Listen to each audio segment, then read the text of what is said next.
Enlightenment.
Mm.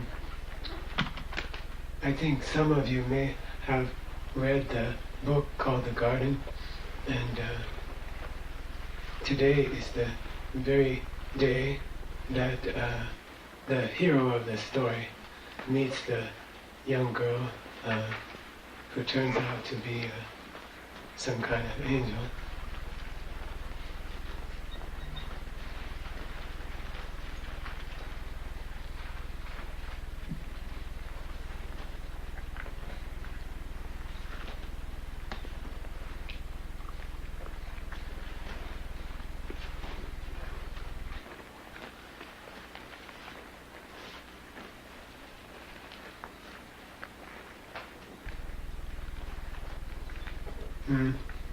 I thought I'd tell the story about how I learned to cut diamonds. I was already working in a diamond company, and but I wanted to learn how to cut them, and I looked for a long time to find a teacher, and it was very difficult. Diamond cutting is almost like a secret skill that people don't teach easily. And for months I looked, and no one would teach me. But one day I mentioned to my co-manager, I had a very beautiful, incredible woman who was my co-manager. Her name is Rachel, and so I told her I had trouble finding a teacher, and she said, oh, my husband is a teacher. And so we made all the arrangements, and I went to the place. They work a lot on Sundays, because Saturday is the holy day, and so it was a Sunday morning in Manhattan, and Midtown in the Diamond District was all shut down, and I remember going to this dark elevator and up, I think about 15 floors, and then into this room, and you pass through a lot of security, and then I came in, and it was incredible. It was a dark room, almost all the lights out. The windows are covered with this gray powder, and this beautiful man met me, and his name is Shmoilov, and he's Israeli. He is not a big man, but he was a boxer before a diamond cutter for the Israelis Olympic team. And then later he was a sergeant in the army, and during the 7-Day War he fought. And I think all this changed his mind, and he is a very warm and extremely gentle man. And so he took me right in, and he said, okay, Mikhail, this is how we do it. And he pulled out a stone from a special box, and it was, if you've ever seen a raw diamond, they don't look much like diamond. It was, looked like a potato, small, and it was olive green, like army green. And he said, we're going to start with this stone. And I said, how big is it? And he said, 3 carats. And I said, Shmuel, I don't know anything. I a 3-carat diamond could be worth $50,000 or $100,000. He said, don't worry. And so he put this little lumpy thing in my hand, and he pulled out a thing called a tang. Most of the words are from Amsterdam, Dutch. And he said, this is a tongue. And it means a tongue, and it's a holder, like a wooden stick that you, with 2 legs on the back. And you put the diamond in the front. And there's a ball of lead called a dop. And diamond cutting hasn't changed in about 300 years. So he said, first, Mikhail, we're going to put the diamond in the dop. So I said, okay. And he got a blowtorch and he put it on the lead. And then he said, okay, stick the diamond in the lead. It's like a jello now. And he said, don't hold it, just touch it and take your hand away. But I was too slow, and I burned my hand. But the diamond goes in the lead, and then it cools. And then there's a huge iron table, because it shouldn't vibrate at all, so it's made of heavy cast iron. And in the center there's a wheel turning like an old phonograph wheel, about 1,000 RPMs. And then he showed me, you put the tang in your hand and you hold the diamond down on the wheel. First you take some special secret oil that your wife has made. It's usually olive oil and 10 other secret ingredients, and you put in crushed diamonds powder. You crush the diamonds in a little pestle, and then you wipe the diamonds and the grease together on the wheel as it spins, and then you hold the diamond down. So he said, hold the diamond down, and I held it down, and it screamed at me. And then I jumped and I said, I think I broke it, Shmuel. And he said, no, don't worry. Press it harder. And I said, it'll break. And he said, diamonds don't break. And he pushed it down into the wheel. And it's screaming. It sounds like subway brakes. And the whole room is screaming, reverberating with this scream of the. And then I pick it up and it's glowing like a red-hot coal. And I said, Shmuel, is something wrong? He said, no, push, Mikhail, push. And I held it down, and it's jumping in your hand. It's fighting against you, and the wheel is spinning, and there's little dust flying off. And he said, okay, now pull it up and look. And you hold a special glass in your right hand, or if you're left-handed, the opposite. And then you flip the holder up like a high school cheerleader's baton. It's a skill. And then you flip it up to your eye and check it. And there was a tiny little, tiny like a needle point, little smooth part on the potato. And he said, see, you've got a while to go. So I held it down again, and it screamed again, and it's very nerve-wracking for hours. This thing is screaming at you, and it's fighting against you, and the wheel is jumping, and your hand is shaking, and the thing is red-hot, gleaming with fire, and little sparks sometimes flying off all over in the dark, and it goes like that for hours. You're fighting this diamond against the wheel. And then maybe, if it's a hard diamond, maybe an hour later you have a little window cut into it, and you can see inside, and you can start to plan how the shape will be. So you fight like that day after day. I mean, a hard diamond can take a couple of weeks.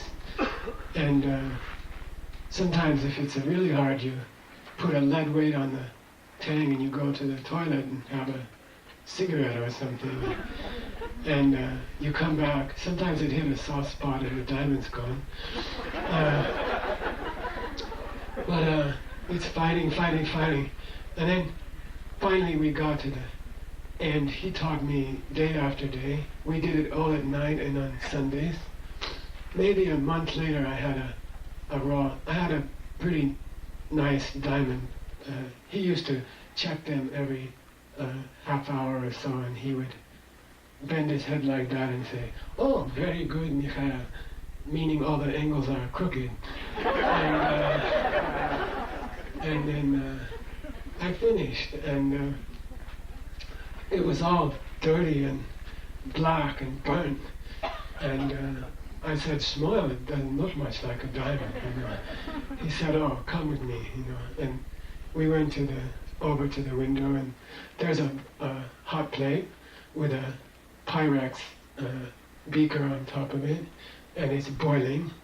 And he says, "Drop it in there, but don't touch it, it's nitric acid." And you boil the hell out of this black, burnt, scorched diamond. And then it gets a little cleaner, gets pretty nice. You pull it out with some special tongs. And then I said, "It still doesn't look much like a diamond, Shmuel." He said, "Oh, Mikhail, but not to worry, come over here." And we throw it in a vibration ultrasonic cleaner. And then finally I pull it out, and I look at it and I say, "Shmuel, it's not my diamond." And he said, "What's wrong, Mikhail?" I said, "It's not green anymore, it's pure white. Beautiful, blue, white. It's also about 1/10 the size of it used to be." I said, "What happened?" He said, "Oh, that's why I gave you a Congo River green." I said, "What's a Congo River green?" He said, "It's a big hunk of worthless diamond. We use them in oil well drills, usually. And if you're lucky, in the very middle, you run into a little tiny patch of pure diamond. And you can have it. I mean, it's worth about $50 now. And your labor for the last 100 hours or so works out to about 10 cents an hour. I don't think you should be a diamond cutter, Mikhail." And I put that little diamond in special papers that we put them in and folded it up, and I carried it around for months in my shirt pocket like the big diamond dealers do, just out of, bragging and like, "Oh, it's nothing." And every time I met someone, I'd say, after about 5 minutes, I'd bring the conversation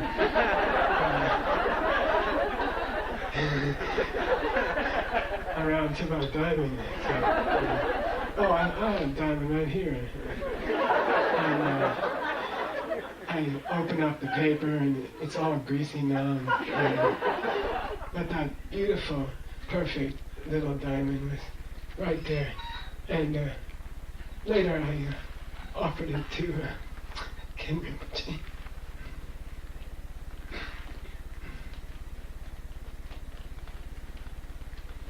And so I was thinking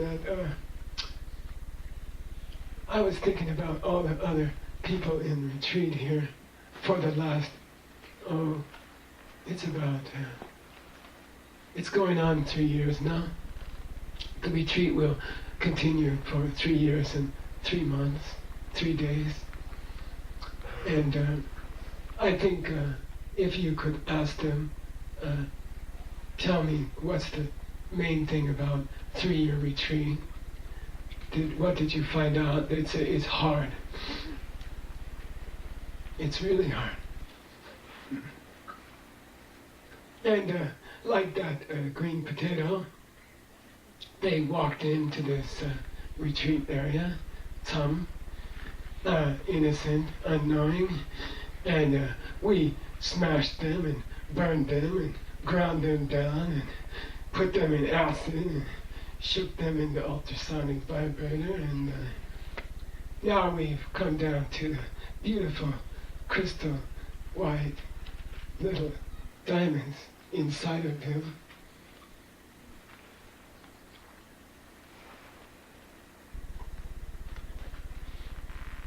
And just to be in a room with those 5-6 people is something extraordinary. Now the energy is very strong, and they are very strong. I want to say just one thing to them. Now that you have been smashed and ground down into little perfect diamonds, you have to put that in your pocket and show it to everybody you meet. You have to share it with other people. You have a responsibility now. You can't just finish retreat and go somewhere. You have a heavy responsibility to share with other people what you learned, even if you're not sure you learned it. So I thought we could start today, and I've asked each retreatant to lead us in a Thanksgiving meditation, and one will do that each day when we begin. One of the retreatants felt that it would disturb her meditation if she spoke, and so I respect that, and she won't be speaking. She'll have to speak double later.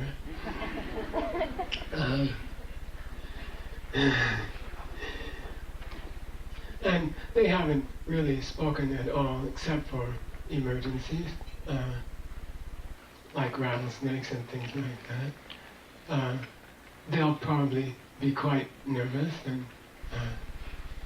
and it'll be difficult for them to speak, so you have to close your eyes and try to reach their hearts, and we'll see how it goes. So if we could move the microphone, and if there's a tape recorder, I think it would be nice to have.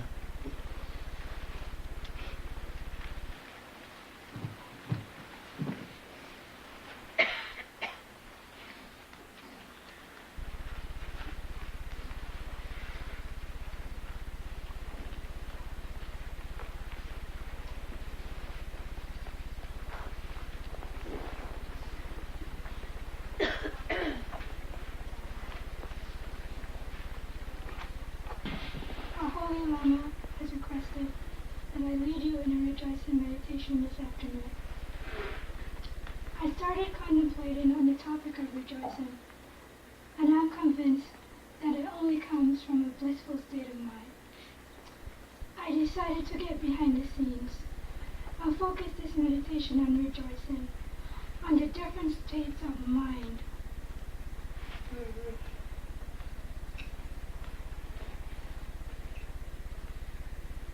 So we've been meditating on several different thoughts, and not the physical objects that we see around us. So please get really comfortable in your chairs. Loosen up your body. Pretend, I want you to do some pretending. Pretend that your seat is in the middle of the ocean, and that you're surrounded by calm waves, and that there's no one else in the room. Rest your hands on your knees. Relax your eyes. Keep them half open or completely closed. If you have any tension from excitement, think that is just think that it's just leaving your pores. All the excitement that you have. Relax your muscles. The first subject of meditation that we will focus on is your breath. So I want you to start to take some deep breaths and let your mind follow your breath. Make your in-breath even with your out-breath. And we'll do a round of 10 breaths.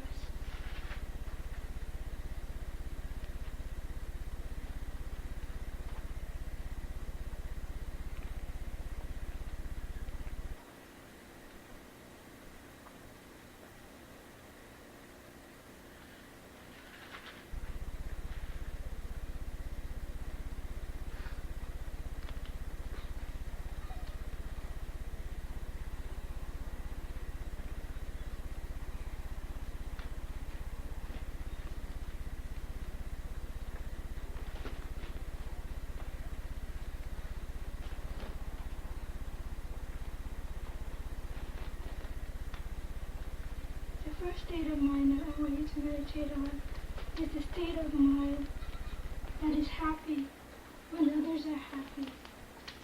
This is the advice from Master Shantideva. Try to recall a special event in your life when you have been really happy for a friend, and rejoice in that state of mind.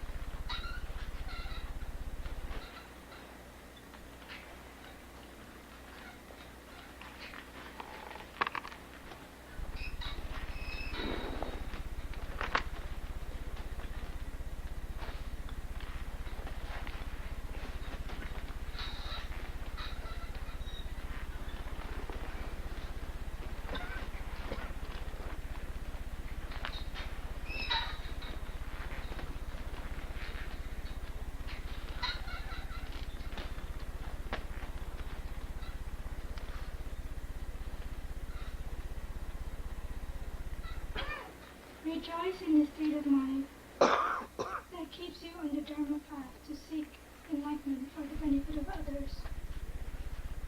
It is the same state of mind that brought you here today, so rejoice.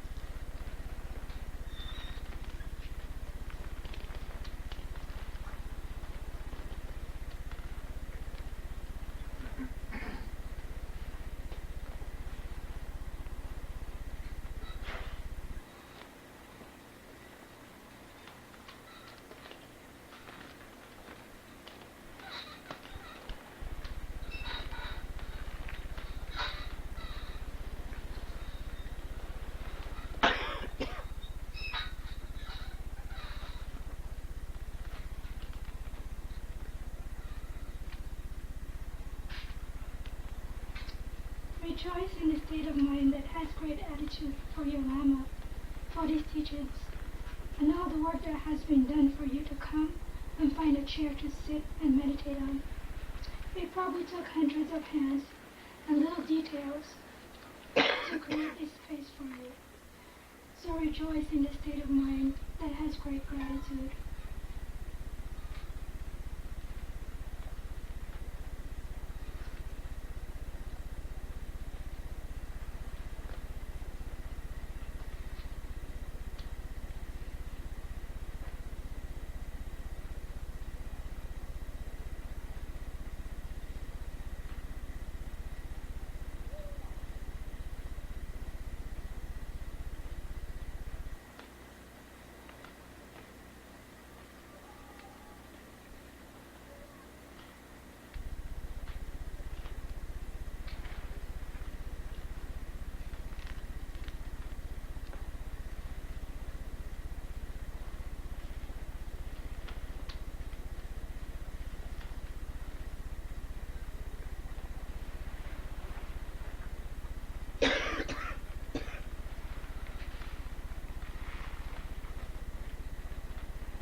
Rejoice in the state of mind love special people and meditate on having the same love for every creature in the universe. And visualize yourself sending out light to all beings.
Now dedicate this meditation to Diamond Mountain staff, Dharma teachers, administrative support, the Sangha, the monks and the nuns, the yoga, dance, and art teachers, the volunteers, the medical staff and dentists, Marjorie and Jerry Forland, and all the people who are sending this prayer silently. I leave you with a poem.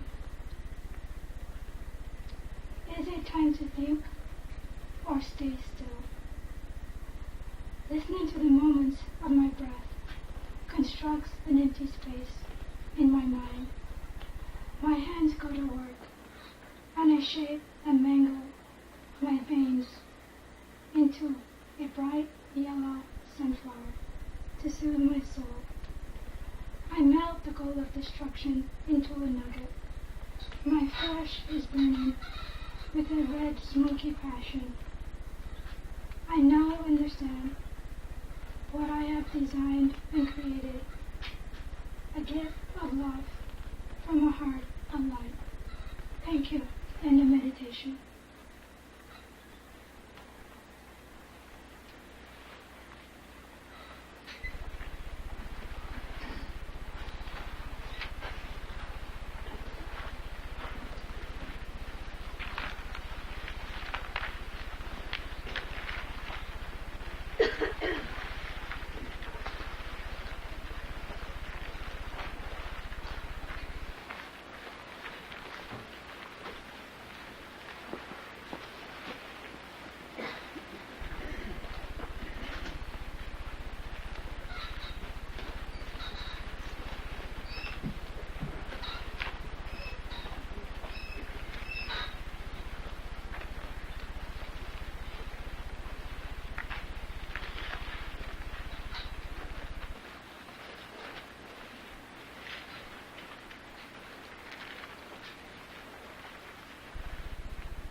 It's Thanksgiving, and I really wanted to thank all of you for coming.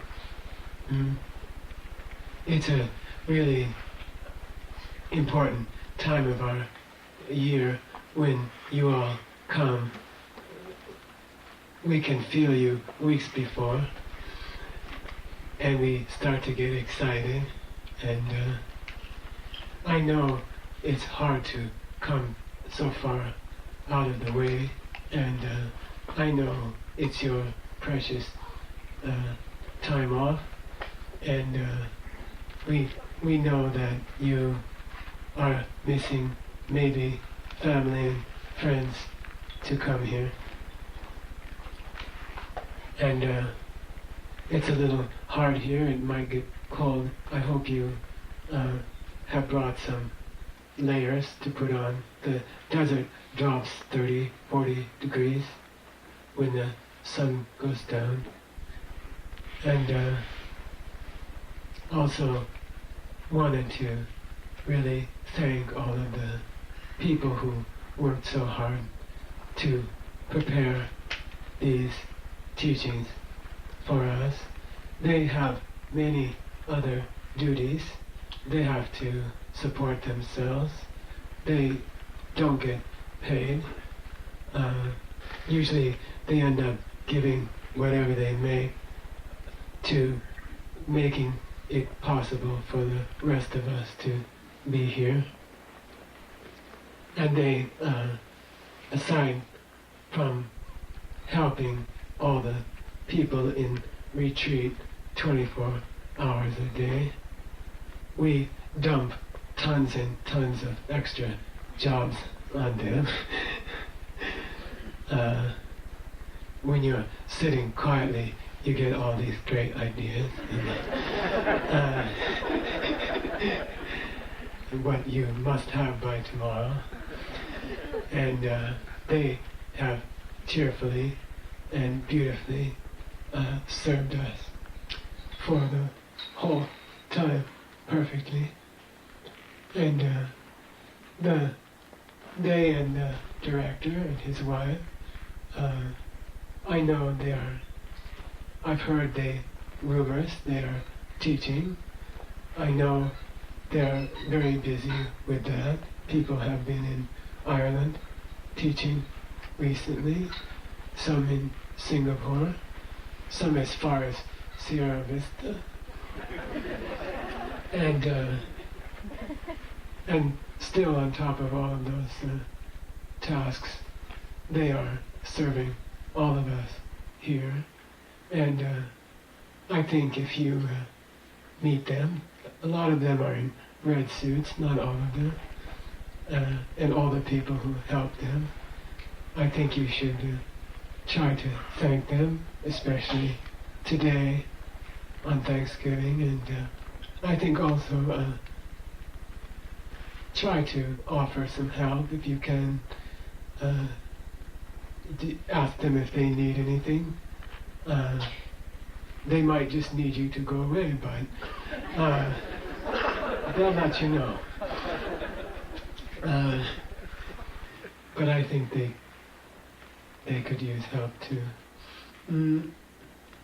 Today is a big coincidence, I'm sure, that today is the holiday once a year of the founding of Sera Monastery in Tibet.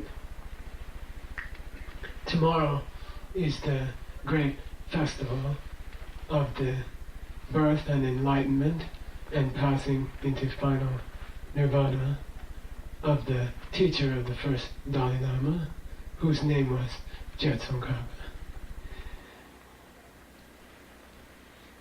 And that holiday is called Ganden Ngamche.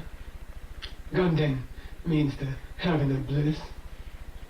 La means the 25th of the month, which is tomorrow, in the lunar month. And then Che means offering, and we usually, by tradition, offer Tongche, which means 1,000 butter lamps in honor of this great teacher who started the lineage of the Dalai Lamas, and this is our lineage. So the night before, we always take 50 of the butter lamps and we set them out as an offering to the person who founded Sera Monastery. Sera Monastery is very important in our lives, foreigners who are trying to follow the path of His Holiness the Dalai Lama.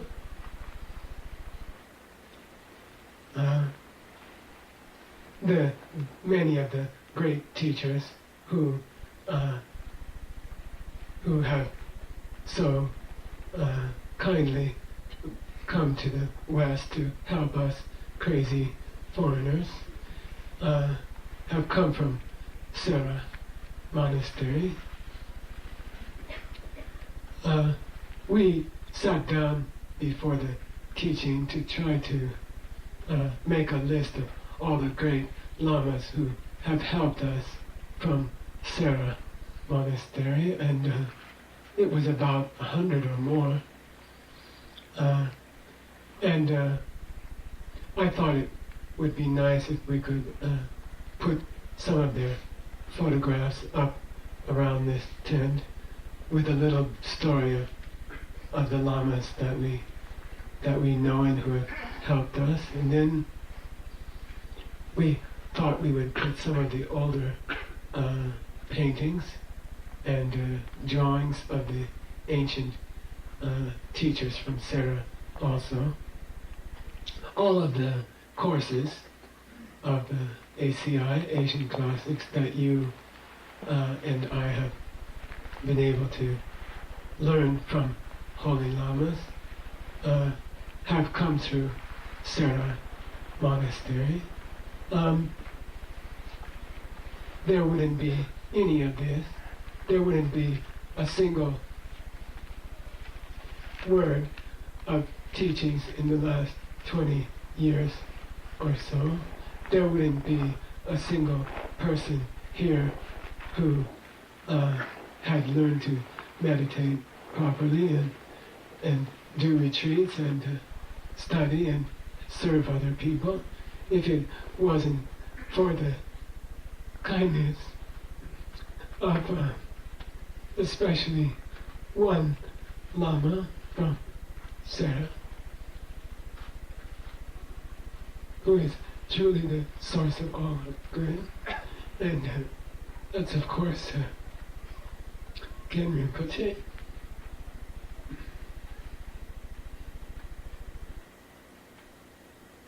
Who has served as the abbot of Sera College. And probably the largest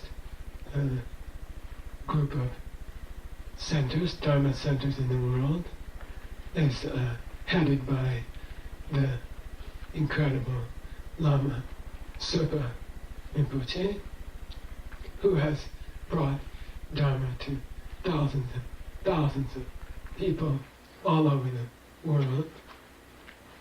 If you've ever met him, you can see the pain of his health from 20, 30, 40 years of serving us. He's given up every hour of his life to help people like you and me. And he learned that from Lama Yeshe, Holy Lama, who has passed away now, and who was the first to come to our countries and try to help us. And he was from Sera also. And then the great Geshe Rapten, who has passed away, brought much Dharma to European countries. And I could go on. There are about 100 of them who have selflessly come to our countries to help us. They never charge money. Many of them have had great physical and financial hardship. You met Karma&EmptinessinYogaSutraPt1Disc01, Holy Lama, at Sarah, who taught us all so many things. He didn't have enough money to buy food. He got tuberculosis from malnutrition while we were eating and enjoying ourselves. This is the kind of person that Sarah Monastery is producing for the last 600 years.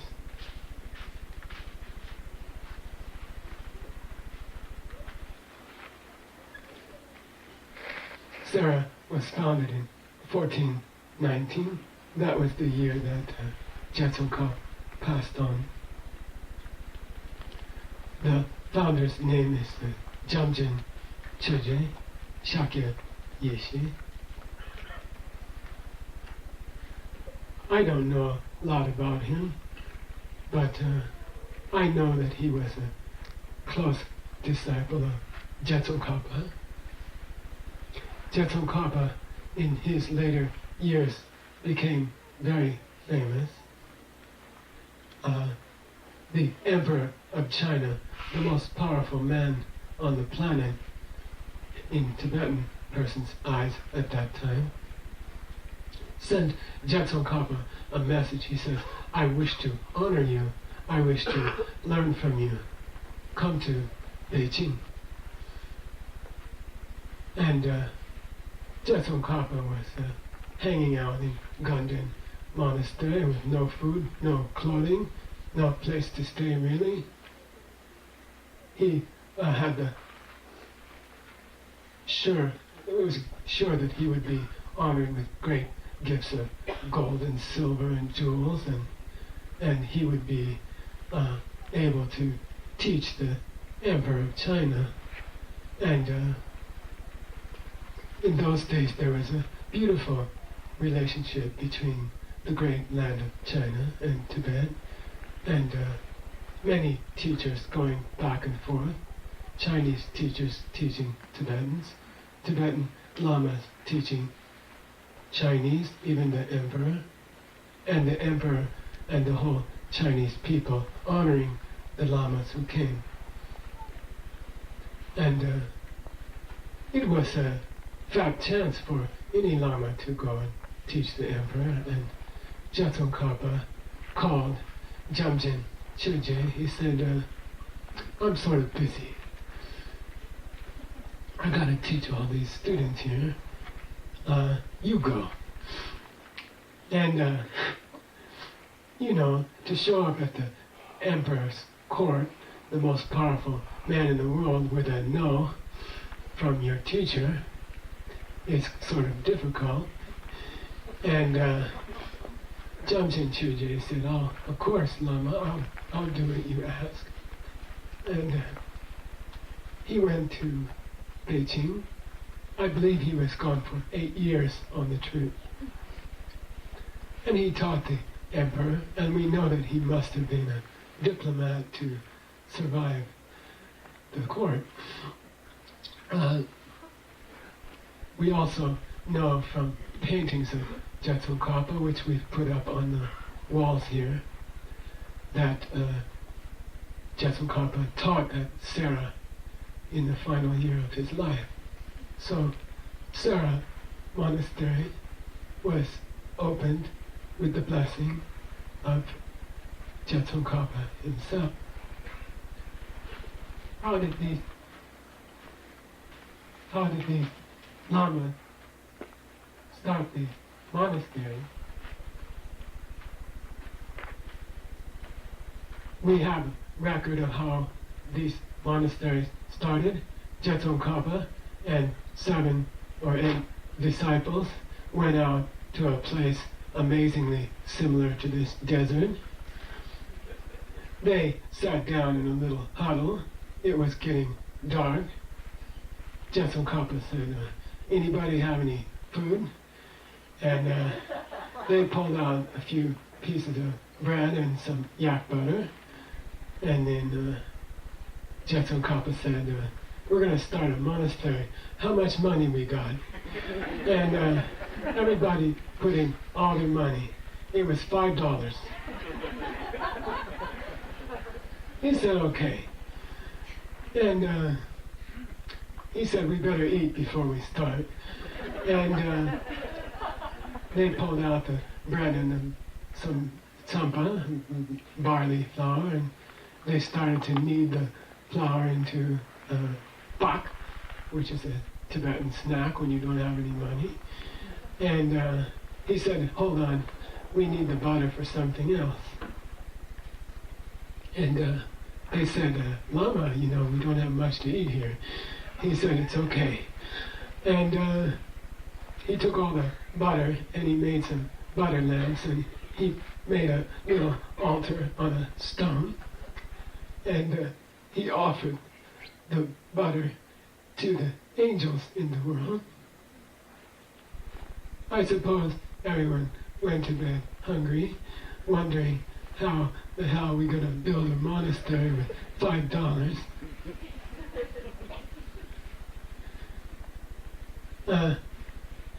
Next morning, they were awakened by a huge group of yaks stomping through the desert, and there were yak herders at the head, and they stopped and got off the yaks and said, what are you guys doing out here? And they said, we're going to build a monastery. Jetsun says, we're going to build a monastery. They said, you look pretty shabby and hungry.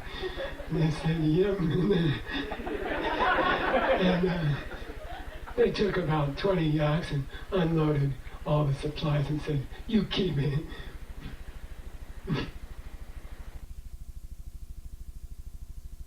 Then they just disappeared. So, we have the same job here. You don't have to. It's not money that built those huge monasteries. It was just God's.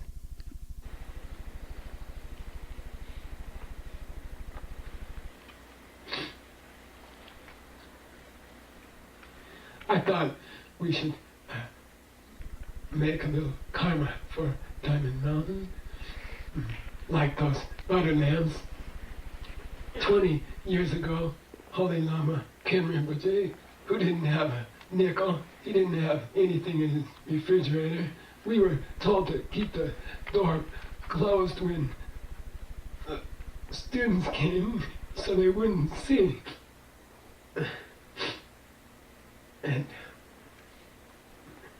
But people offered him things and he kept them, and then he saved up a little money and we sent it to feed the monks of the new Sera.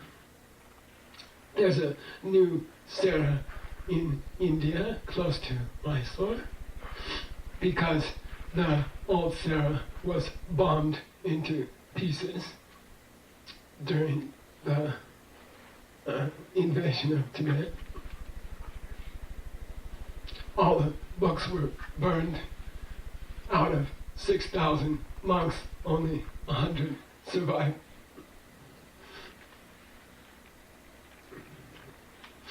They walked on foot over the Himalayas under artillery fire strafing from airplanes. They took the shell casings and made butter lamps out of them as they fell down from the airplanes.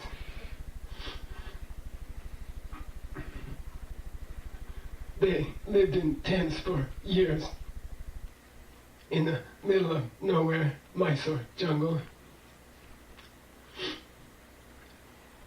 And people like Geshe Tuten Rinchen, your holy Lama, they carried cement in their bleeding hands upstairs to build the temple you sat in.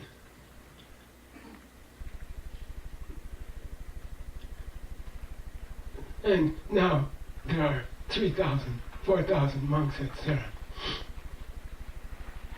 And it's a beautiful place now. We still send them money for food.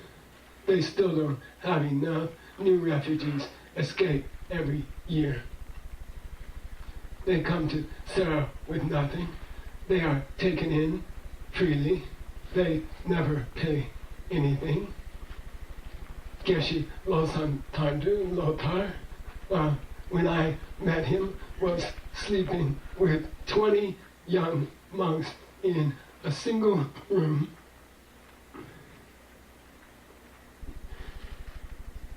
At night I heard banging and noises. I peeked out of my bed. The young monks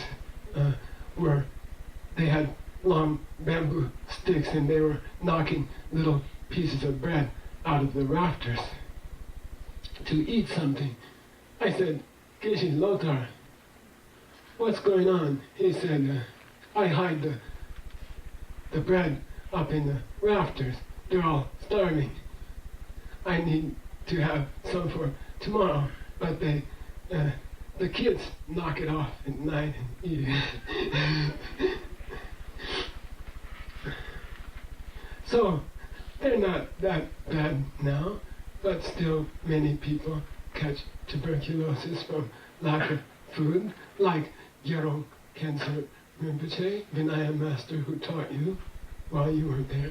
So I thought, let's all today, if you can, when you are leaving or during the break, you take something. I don't care if it's $1 or a dime, but you get your hand in the Karma of Sera Monastery, and I think there's a box or a basket, and you just put anything in there. We hope to offer a small, the first part, it's called Pe to Ken Rinpoche, Holy Lama, and then the rest will go to the food fund to feed the young monks.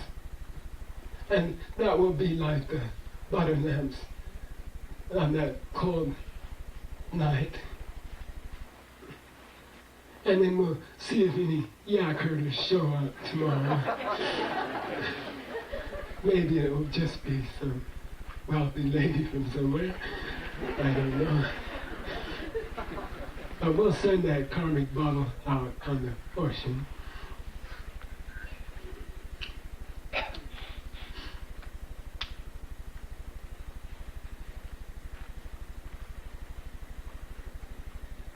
I want to tell you a little bit about what we will study, and then we'll take a break before we start the first verse. Holy Christy and I, in New York City, in the stress and the busyness of the final months there, we thought we would take some yoga classes to be able to sit for 3 years without moving. We went to a beautiful yoga center in the city, and I felt a little silly. We arranged for private classes because I was afraid people would see how uncoordinated I am, and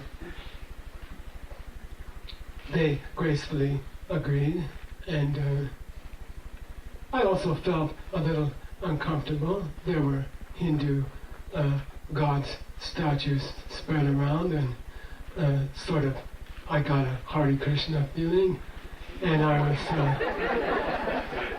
I'm not denigrating Hare Krishna, it's a beautiful thing, but I was a little nervous and I wasn't quite sure.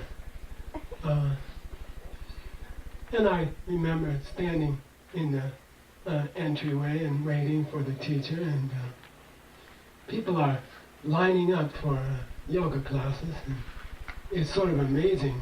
It's a steady flow, hundreds of people coming in to twist their bodies up into knots, and I was sort of amazed, and people are walking around me and saying, "How's your chakras doing?" and "How are your nadis?" and "Is your prana flowing today?" And I'm like, wow, this is amazing. Why? The whole system about chakras, inner centers of energy in your body, and nadis, channels for the inner winds, is extremely secret in Tibetan tradition.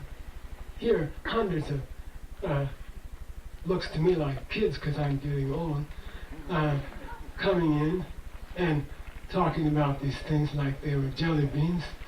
And I'm like amazed. In Tibet, you study 20 years in a monastery like Sera, and maybe one person out of 1,000 will graduate as a geshe. Only one in about 10,000 becomes a first level Sarampa geshe like Ken Rinpoche. And if you are Sarampa geshe, which I'm not, then in ancient Tibet you were allowed to go to Tantra college. There were two great tantric colleges, Yume and Gyutu. Our Holy Lama attended Yume. And then for 5 years you study the secret teachings. It involves learning about mandalas, doing chanting, proper rituals, study of the basics of the secret teachings. If you do very well in these secret teachings, then you might be taken into a corner privately and taught the second level of secret teachings called Dzogchen, in which you work with the inner channels and chakras, the inner energy centers, and you are taught secret methods of turning your body into an angel's body. It's not granted to people lightly because it's difficult and it's very rare and precious. And it takes extremely great faith and effort and courage to practice. And somewhere during those secret years, you will be introduced to the asanas, the yoga exercises, as part of your secret practice, and then special methods of breathing and other secret practices which prepare your body for the transformation into a Buddha. So I was amazed.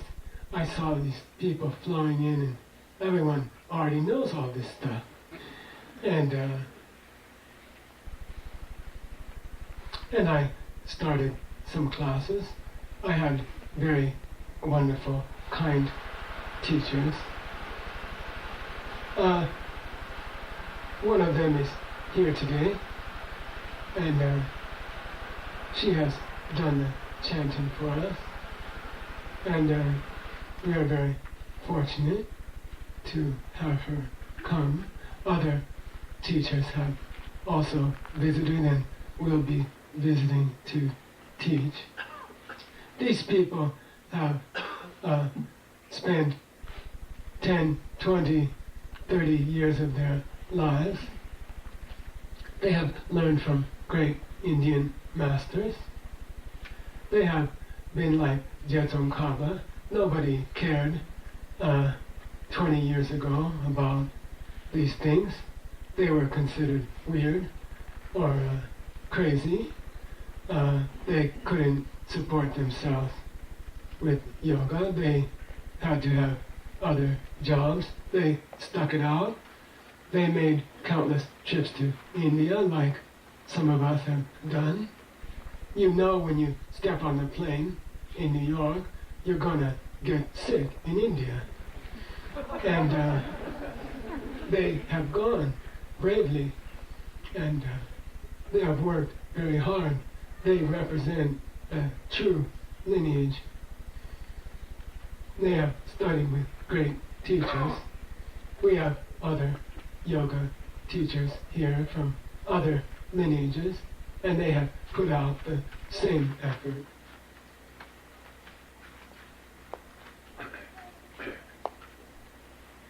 So, one day, this kind teacher, who happens to be here, and you should give her a hug, offered Christy and I a copy of the Yoga Sutra. And you know I was very busy. I flipped through it and put it away. I said I'll probably have time in retreat. Then we went back for another class. Our holy teacher was busy. We had another teacher came in, and he is a great teacher. He and his partner are very dedicated and have opened that yoga center. And strangely, he handed me a copy of Yoga Sutra, a different copy, and so I said, this is odd, 2 people in a row in 1 week handing me the same Sanskrit sutra. After that, we all went to Sierra for classes with Holy Lama Geshe Thupten Rinchen. And I had an opportunity to go to Mysore briefly and meet with a very great holy teacher there of yoga. And we sat down in a small group, and he starts spouting this Yoga Sutra again. And I still don't have time to look at it. Then we came here, we started retreat. We were planning to meditate 18 hours a day. We discovered you can't do that.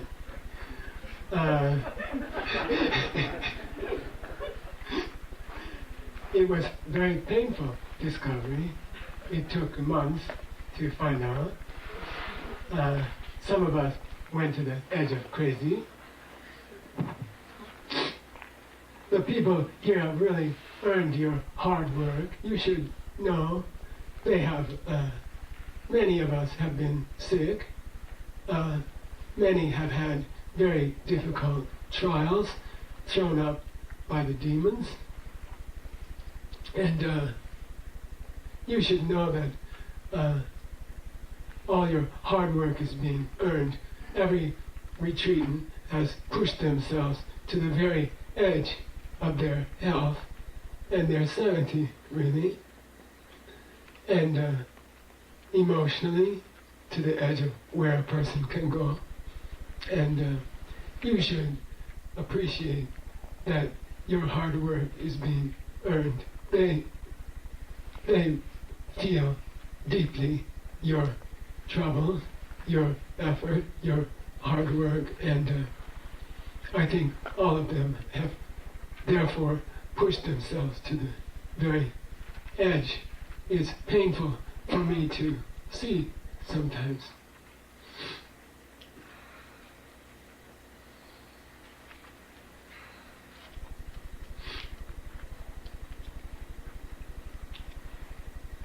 So we started, especially in the summer, in the afternoon for an hour or two, we thought we would start to look at some books that would help our practice, because it's impossible to meditate at that time in the summer especially. And the caretakers send us a big bottle of jelly beans. We eat half of them, and we open up a book, and we don't fall asleep. And so I started to look at the Yoga Sutra, and I brush off my ancient college Sanskrit and start to struggle through it. Christie's Sanskrit is getting quite good, as are some of the retreatants, and we worked through it, and it's an amazing, beautiful, extraordinary presentation of the entire content of the ACI courses, plus the tantric teachings. So I was extremely impressed and overjoyed to have been granted that book by my teachers, and I thought it would be wonderful for us to study it.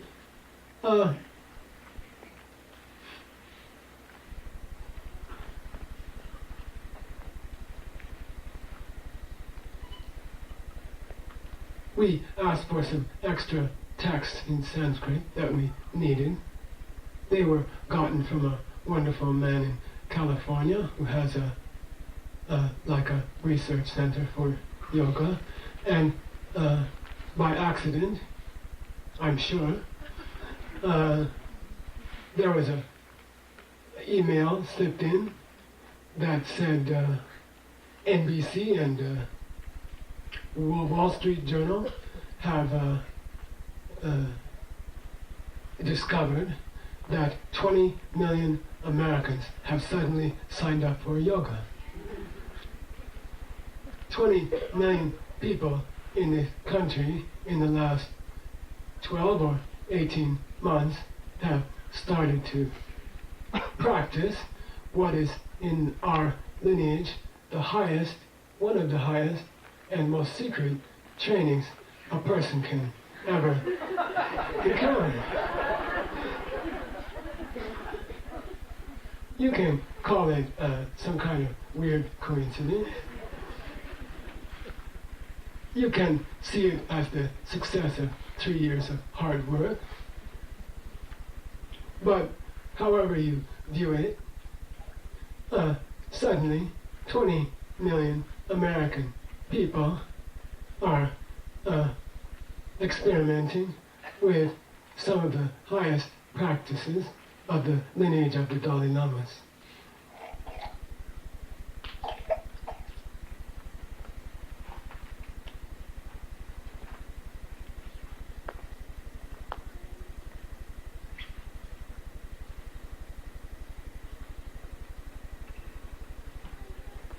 Those practices can turn your body into that of an angel. They are preparatory just before the final transformation into a body of light of an awakened being. I don't mean it's such a big deal to look like a light bulb. I mean, at the same time, you gain the ability to travel to countless planets at the same moment and to appear on those planets as any kind of being at all and lead and guide every living creature to total bliss. Each of us has this future ahead of us. If you're not that way already, I don't know. I often think I'm the last one. I appreciate the chance to try to catch up. But imagine 20 million people suddenly dabbling with a teaching which can enable each one of us to reach the final stages of the goal of billions of lifetimes. People who see an ad for a yoga class and go even for 1 hour and never go back have extraordinary seeds in their minds from thousands of previous lifetimes to have even seen the advertisement. It's not an accident that these things happen. Those 20 million people have spent thousands of lifetimes in serious pursuit of high spiritual goals they may not even remember. And there are things you need to know for your body to change like that. You need to learn the other parts of the path. Even in the Yoga Sutra, which is something like 196 or 7 verses or lines, there are only 3 lines about yoga exercises. You can say 1% of the book. And what we think of as yoga is really only 1% of the practice. It's all part of a much higher and longer practice that was passed on in India and Tibetan monasteries. And so I have a dream, a vision. What we have all learned from our holy lamas from Sarah is the missing part, I think. I think if those 20 million people who are trying to stand on their heads could somehow hear the rest of the Yoga Sutra, if they could somehow see how it all works, if they could see how the yoga fits into a larger plan of each one of us becoming a holy angel who could serve countless beings at once, which is the goal of our very existence, then what a wonderful thing would happen if we could meet with people and talk about the Yoga Sutra, which is really all of the instructions which all of you have learned from holy lamas, and through them the ACI courses. 98% of the Yoga Sutra is not about yoga exercises. It's about the knowledge which we have been granted by our holy lamas of how to make your body and mind change at the very end of your practice. So I have a dream, a vision. It's very strong. I have no idea how we'll pay for it, but John Stillwell knows, and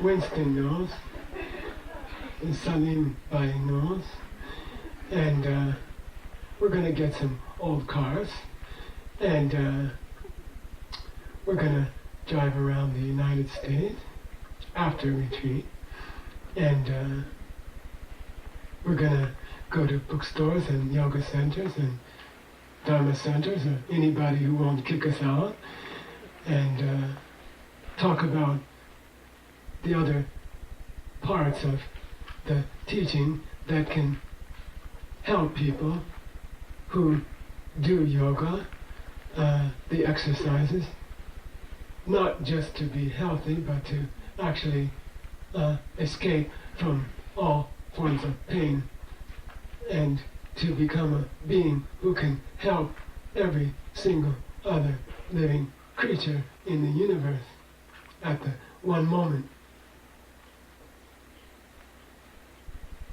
And anybody who will listen, then I thought we could just sit and talk about it, the Yoga Sutra, what it means.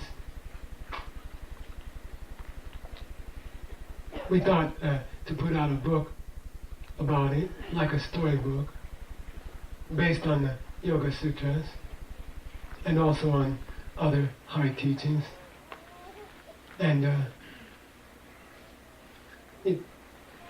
if we can publish a book, then we'll have an excuse to go to bookstores and things like that. So people are working on that. And I don't know exactly how it will go, but we're going to go, even if we have to take a Greyhound bus. And we just need some little samba, bread, and we'll use the butter for butter lamps. And I thought to go to a number of cities in a big left-hand circle around the United States. And if you happen to live in one of those cities, or you just want to come along, then I hope you will come. I think it would be really beautiful. Jetson Kappa used to wander around Tibet with his students like that. They'd jump on a yak and go. And they would circulate in a big circle, following the seasons. And they would just have satsang. They would just sit down and talk with people. And then maybe we can help 20 million people.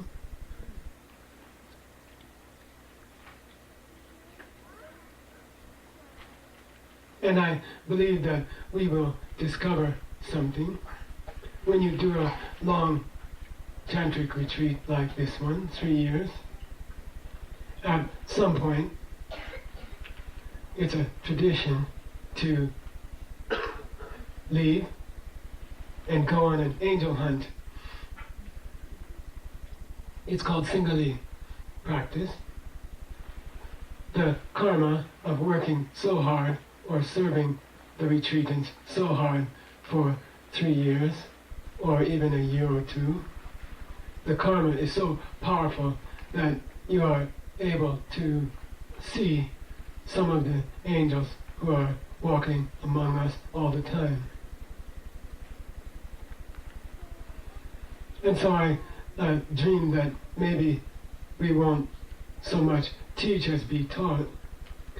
I think we will run into these holy beings, people who have devoted their lives to that path and who have gained the goals that a monk in Tibet might gain after their secret studies. I believe that there are dedicated people in the yoga tradition who have gained those goals. We can't see it yet, but I have a feeling that by going out and trying to help people, we will be allowed to see them. Then we'll come back and sit down, collect our $5 together, and build Diamond Mountain place to study to supplement all of the centers and the schools in New York and Godstow and other places. I hope. I feel very strongly that eventually we should consciously try to begin small centers in those cities which we visit. I know that there are maybe 15 or 20 places like that already. But I often think about how I met Holy Lama Khenrim Rinpoche. He was the only Geshe teaching within 1,000 miles of where I lived. I met him almost by accident.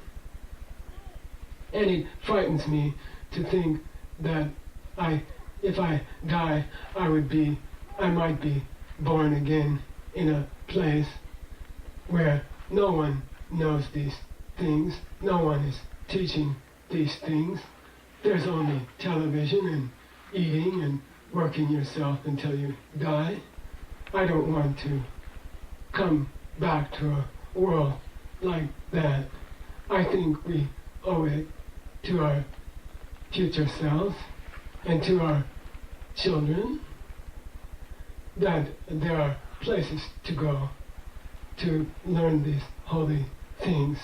It's our responsibility and our honor to carry on the tradition we have been granted by our teachers.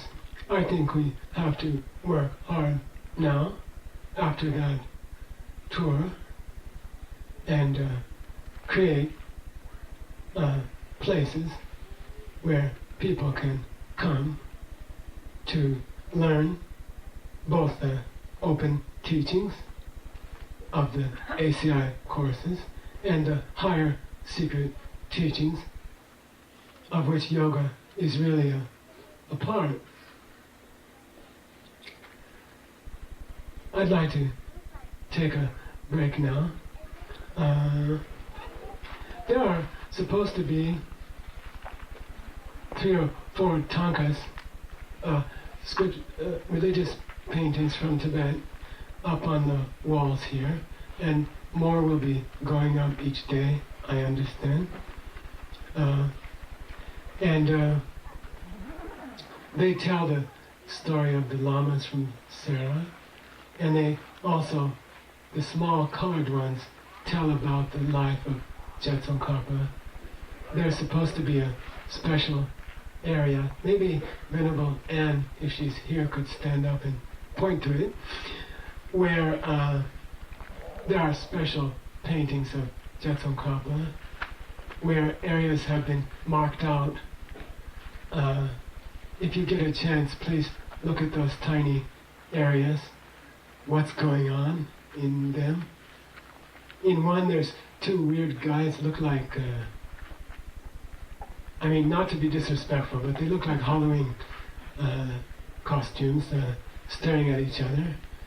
And there's another section where there's a big procession going on, people carrying something special and leading it in with an incense stick. There's another area where Jetsunkarpa is teaching. And then there's a big tanka of Jetsunkarpa himself as in his yogic aspect, as a yogi.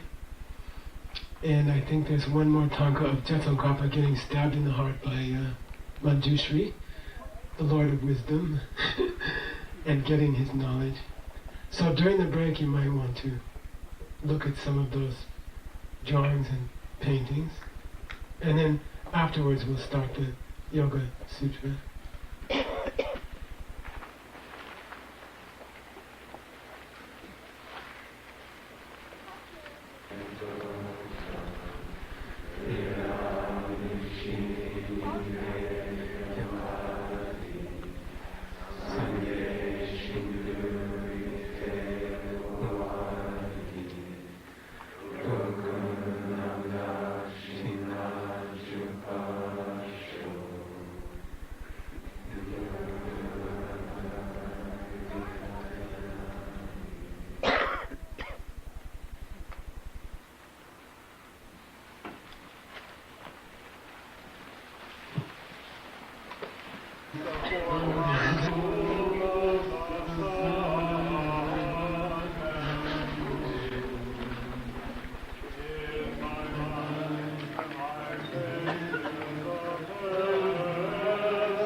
I know there may be some new friends visiting today, and I know I don't need to tell the older yogis here, but the new ones, the lineage we're in, Gelugpa, Tsongkhapa, Dalai Lamas, is tough. When you take a teaching, you have to absorb it properly. You have to listen carefully. You have to take good notes. Every single person in this room should have a notebook in their lap. It should be open to the first page, Patanjali Yoga Sutram. Your pen should be in your hand. It's not really a joke. It's extremely expensive karmically to hear a teaching on a book like the Yoga Sutra. You may never have a chance again. And by listening, by attending, you accept a very serious and heavy responsibility to continue this lineage on to your own students. Each person in this room, by listening, takes a responsibility to impart this wisdom clearly and accurately to their own students. It doesn't have to be in a teaching like this. It might be over coffee in a Starbucks in 3rd Avenue or something. But it's your duty not to let these things die in the world. The great teachers of many yoga traditions have written commentaries on this text. Each of the great teachers of the popular yoga traditions in this country underwent serious problems in their home country, India. They struggled to learn these things and keep them alive. They often didn't have anything to eat. Those big gurus you see driving around in expensive limousines nowadays, all of them starved for many years trying to save these lineages, trying to preserve this knowledge. Now the responsibility shifts to us. So, in our lineage, when you take a teaching, then this evening, as you enjoy your Thanksgiving dinner, you should review it mentally, and if you're in a group of friends, which is a very good way to review, then you see people talking about the new Harry Potter movie.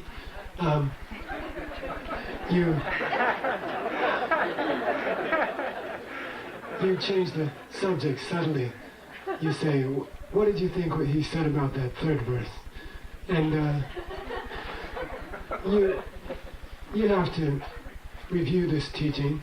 You have to look at your notes tonight, and as you meet other friends here, talk with them this evening about what was said. Thresh it out between you. Then it's a tradition in our lineage that the next day in the morning, before the next class, you should look at your notes again. I think it's even more effective to get together with some friends and just talk about it over breakfast. And don't be shy. If there's some people here that look like you'd like to get to know them, then hang out with them. Say, my name's so-and-so, and where are you guys staying? And meet in some coffee shop in some motel somewhere, and sit down and each teaching in the evening and the next morning, review it. If you don't do that, you will lose everything. You won't remember anything on Wednesday. After the teaching is finished, get a hold of a transcript or a tape and go over it one more time. then you'll be prepared to help other people. Lineages shouldn't be passed on haphazardly or sloppily. They haven't survived for 2,000 years, in the case of the Yoga Sutra, because of laziness.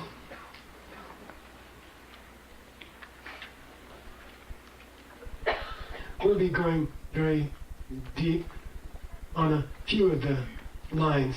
To do the whole sutra carefully would take a year or two. We'll do that at Diamond Mountain later. You can talk to Winston about where the place is. I think later we will, after the traveling around the country, we will come home here, and there will be some very heavy, serious classes about the Yoga Sutra and Sanskrit in Tibetan, and also on the higher secret teachings. I see Diamond Mountain as a place where serious people can come to learn the higher teachings also. I think those same teachings will be given in New York City.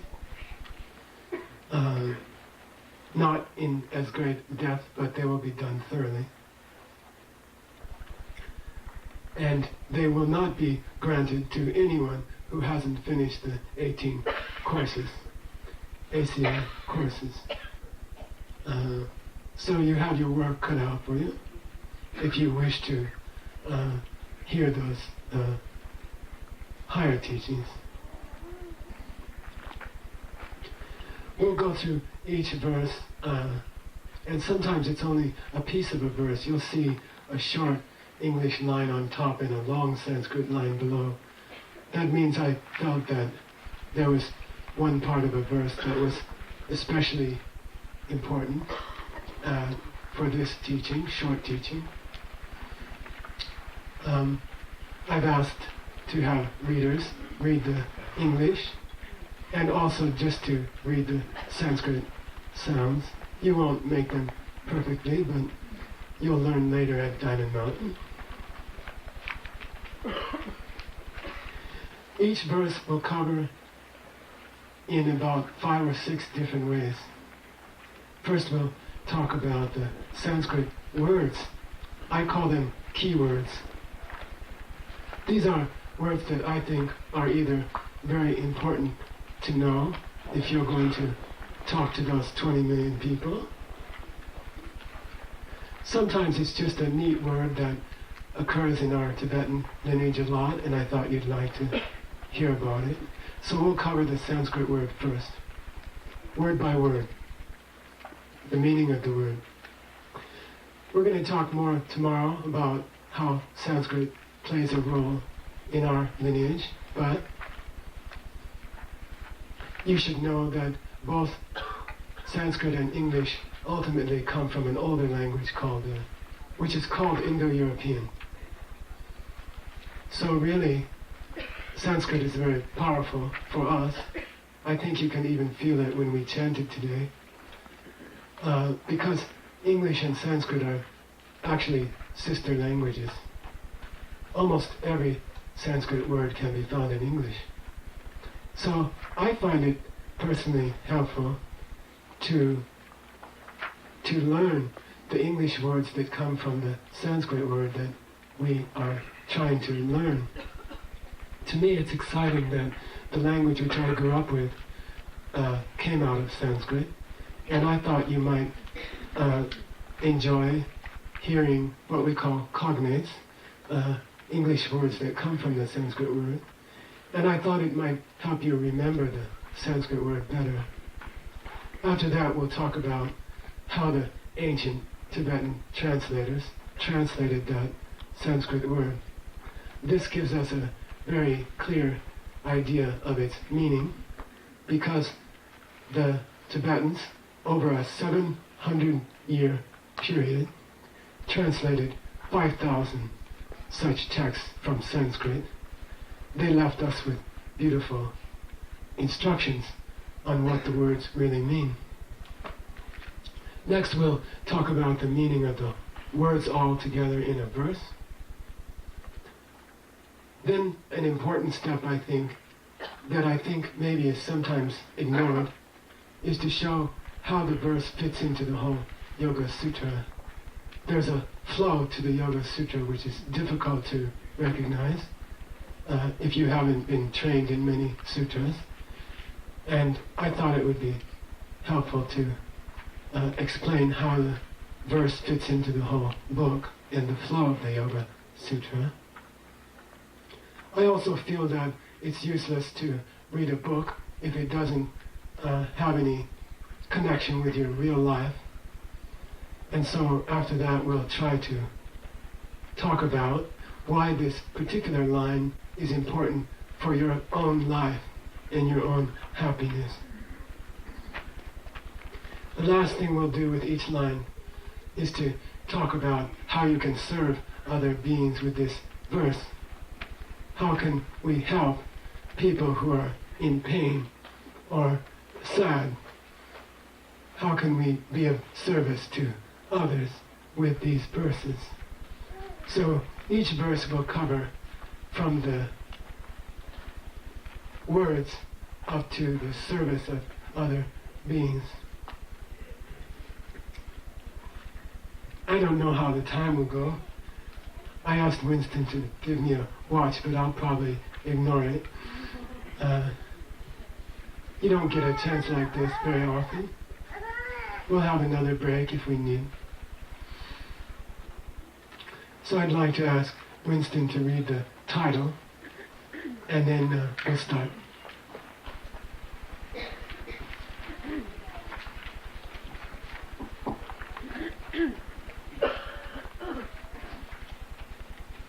The Yoga Sutra of Master Patanjali, a short book about yoga.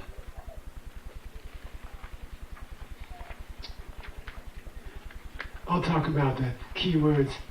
If I say read the next verse, and I haven't covered a key word, Winston or someone has to bang me. Okay? I'd like to talk first about Master Patanjali. Let's just talk about the word Patanjali. Pat in Sanskrit means to fall through the air, or even to fly through the air. The ancient Indo-European root, the ancient source of both Sanskrit and English, is pet, P-E-T. And you find this word, this root in English in all 3 or 4 words. One is impetuous, P-E-T, which means to fly off at the handle. You find it in the word repeat, the P-E-A-T, which means to befall us again. And there's an ancient Sanskrit word patra, which means the flyer, which is the word for feather in Sanskrit, and for flower petal. P often changes to F by the time it gets to English. R-A changes to E-R, and so the word feather comes directly from patra, the fed in feather. And the P-E-T in flower petal comes from pet also, because it's light as a feather, and flower petal was named from feather. R often changes to L.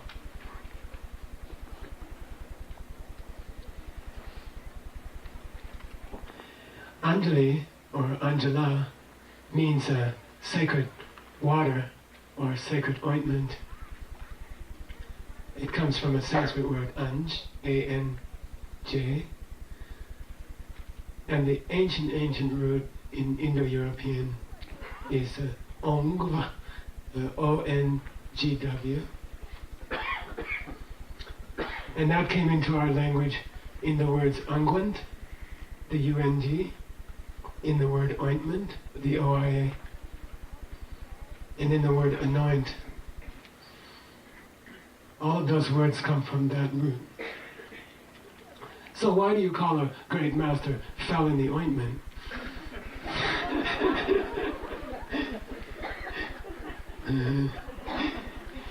Patanjali. There was a great yogini, like a Vajrayogini practitioner in ancient India about 2,000 years ago. Her name was Gonika. She was a great woman practitioner of the secret teachings. And she was getting old. She was afraid she wouldn't have someone to pass them on to, which is a fear that anyone who gets old and has great knowledge starts to have.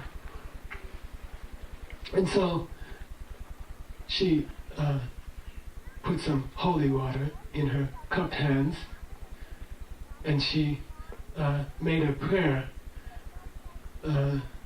that she could have a son to whom she could pass on these teachings. And she raised the holy water in her hands, and when she opened her eyes and looked down, there was a tiny little baby in her hands. And he grew very quickly into a man, and that was Patanjali. People think these stories are just silly old stories of Indian or Tibetan superstitions. I heard the same thing from Tibetans when I told them that Jesus Christ was born of a woman who never had sex with a man. And in the ancient scriptures, it's said that holy beings never create problems for their mother when they are born. They should be born without pain. And so people like Padmasambhava, which means the yogi who grew out of a lotus flower in Tibet, or people like Patanjali or Jesus, they are born miraculously. They don't cause pain to their parents. They are not coming here by karma. They are coming here by choice. So I say, don't be naive and think it's a silly story. But his name was the one who fell into the holy water. In Tibetan language, this is Chur-sung. Chu means water. The R at the end of Chur is a locative, into the water. And then the Sung means to fall. So the ancient Tibetans translated Patanjali's name as literally fell into the water.